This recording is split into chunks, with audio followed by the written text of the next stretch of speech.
Kita masuk materi tentang peluang.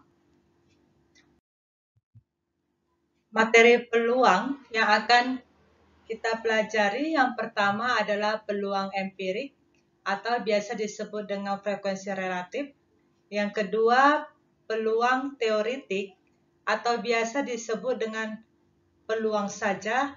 Dan yang ketiga adalah frekuensi harapan. Kali ini materi akan dibatasi hanya kepada peluang empirik. Sebelum kita masuk materi apa itu peluang empirik, terlebih dahulu kita harus memahami dulu apa pengertian dari peluang itu sendiri. Peluang adalah kebolehjadian suatu kejadian. Coba kamu jawab di dalam pikiranmu sendiri. Berapa peluang besok hujan? Mungkin ada yang menjawab, karena ini musim kemarau, peluang hujan besok 0%. Mungkin kalau di Jakarta ditanya peluang besok hujan 100%. Karena keadaan di Jakarta sekarang sedang musim hujan. Atau di daerah yang lain mereka menjawabnya 40% atau 50%, 70%. Sama dengan pertanyaan yang kedua, berapa peluang nilai matematika saya pada PTS nanti? 100? Ada yang menjawab 0%, tidak mungkin. Ada yang bilang pasti karena saya sudah belajar keras 100%. Nah, kalau persentase tadi kita ubah menjadi bentuk desimal, 0% sama dengan 0, 40% 0,4, 50% 0,5, 70% 0,7 dan 100% sama dengan 1. Ya, berarti kisaran nilai peluang untuk semua kejadian adalah paling kecil nilainya 0 dan paling besar nilainya 1. Kalau 0 itu 0% dinamakan kejadian mustahil atau kemustahilan. Kalau nilai peluangnya 1 itu sama saja dengan 100%, itu merupakan kejadian yang pasti terjadi atau kepastian. Kemudian perlu kita ingat bahwa peluang sebuah kejadian ditambah peluang bukan kejadian itu sama dengan 1. Kita masuk sekarang peluang empirik atau biasa disebut dengan frekuensi relatif.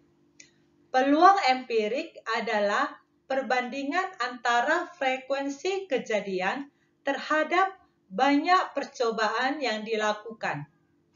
Nah, dari pengertian peluang empirik di atas, ada 3 kata kunci yang perlu kita perhatikan. Yang pertama adalah perbandingan. Berarti di dalam peluang ada perbandingan. Perbandingan antara apa dan apa. Nah, yang kedua adalah antara frekuensi kejadian. Yang dimaksud frekuensi kejadian adalah frekuensi kejadian yang diinginkan atau yang dimaksud di dalam soal tersebut. Kemudian kata kunci yang terakhir adalah banyak percobaan. Kita masuk contoh yang pertama. Pada percobaan pelemparan koin sebanyak 50 kali, sisi gambar muncul sebanyak 28 kali. Berapa peluang empiriknya? Masuk pertanyaan ini adalah berapa peluang empirik muncul sisi gambar. Nah, perlu diperhatikan di dalam peluang empirik kita bercerita tentang percobaan, ya. Jadi kegiatan itu harus dilakukan dengan percobaan. Itu kata kunci di dalam peluang empirik. Ya, kita tahu di dalam koin ada 2 sisi. Yang pertama sisi gambar, yang kedua adalah sisi angka.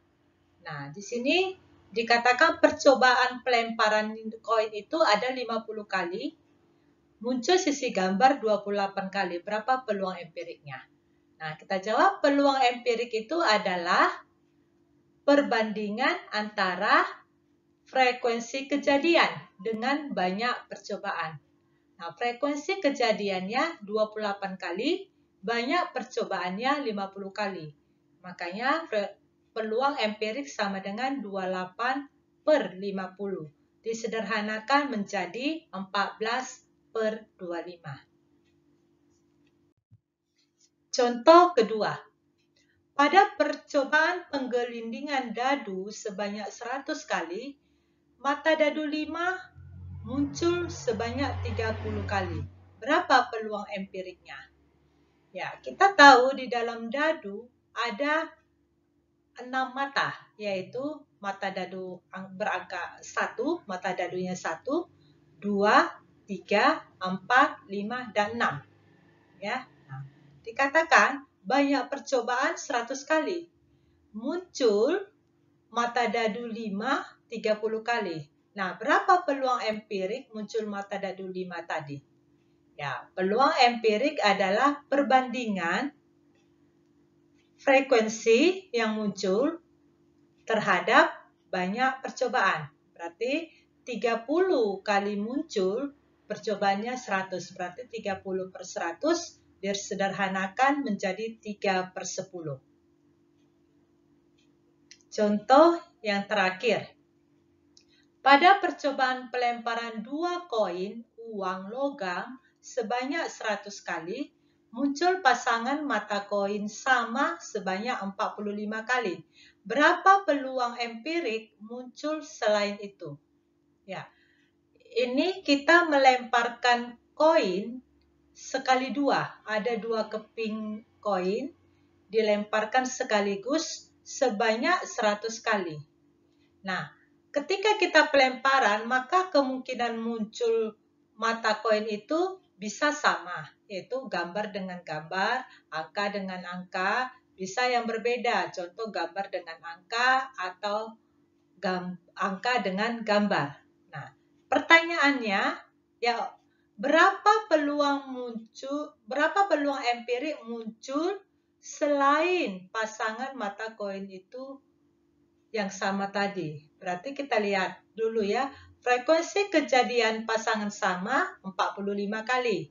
Berarti frekuensi kejadian tidak sama atau berbeda ada 55 kali.